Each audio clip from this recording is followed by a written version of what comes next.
سلام، به برنامه پاور دریفت خوش اومدین. انتظار ما امروز تموم میشه، چرا که امروز موتور باجاج پولسار RS 200 رو میرونیم و تو پیست مسابقات چاکن اون رو تست میکنیم. از اونجایی که من دفعه اولمه تو این برنامه‌ام خیلی هیجان زدم. توقعاتم هم از RS 200 خیلی بالاست، چون مدل NS 200 جهش بزرگی تو دینامیک رانندگی بود و حالا RS سیستم تزریق سوخت، خنک کننده مایع، ترمزهای بهتر، لاستیک‌های چسبنده‌تر و فاصله بین محور کمتری هم داره. خیلی حرف واسه زدن داره. پس به پیست میریم و همه اینها رو به آزمایش میذاریم.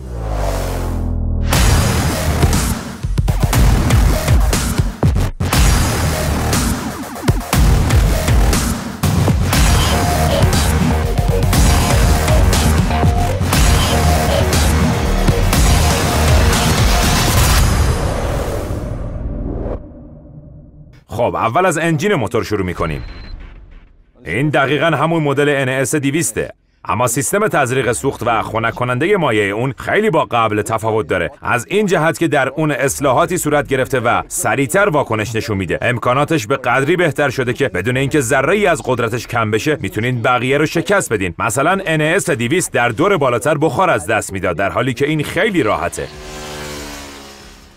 دنده هاش بلندتر شدن، اما همین چرخ دنده با 42 دندونه بزرگتر و بدنه عریض‌تر باعث شده تغییرات زیادی ایجاد بشه، جوری که نیاز نیست سر پیچ ها به زور نگهش داری. این موتور با صیقل‌کاری های تر و تمیزی که براش انجام شده آیرودینامیک بهتری داره و تونستیم همینجا تو پیست با شتاب 150 کیلومتر بر ساعت سرعتشو کم کنیم. اما فکر میکنم که اگه این موتور وزنش کمتر بود میتونست عملکرد بهتری داشته باشه. وزن این موتور 20 کیلوگرم از NS 200 بیشتره. حتی با اینکه قدرت این یک اسب بخار از NS بیشتره، اما رو عملکردش خیلی تأثیر میذاره. ارگونومیکش هم خیلی خوبه، اما به خوبی RC 200 نیست، ولی رانندگی باهاش هم تو شهر و هم تو اتوبان خیلی راحت تره. صندلی هاش جوری طراحی شدن که تو پیست کلی جا واسه تکون خوردن دارین. اما اگه یکم خودتون رو بکشین عقب‌تر، یه جای خیلی خوبی پیدا میکنید که میتونید زانوهاتون رو قفل کنید تا تو پیچ ها مقاومت کافی داشته باشین. راستش سر پیچ ها بیشتر از همه ازش لذت بردم، چون که لاستیک های MRFش چسبندگی خیلی خوبی دارن و این اعتماد به نفستون رو بالا میبره. یه نکته دیگه که باید حواستون بهش باشه اینه که تو این مدل فاصله بین محورها کوتاه‌تر و دست نوسان بلندتر از مدل NS هست.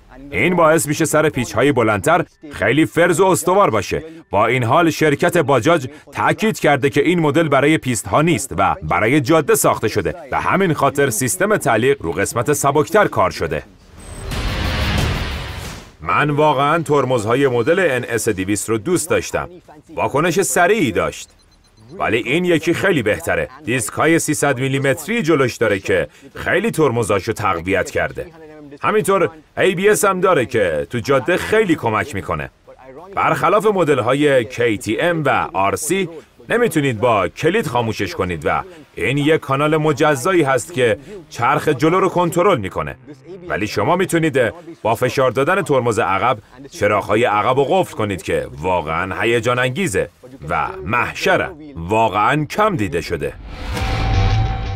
این بررسی اولیه ما درباره موتور باجاج پولسار RC 200 تو پیست چاکن بود و واقعاً ما رو تحت تاثیر قرار داد، چرا که با همه کمبود امکاناتی که داره بهترین پولسار نیست، ولی از مدل RC 200 که فقط برای پیست ساخته شده خیلی بهتره و شرکت باجاج میتونه خیلی بهتر از این هم بسازه. البته اگه بتونه وزن رو بیاره پایین. ما هم به زودی تست جاده از این موتور براتون انجام میدیم.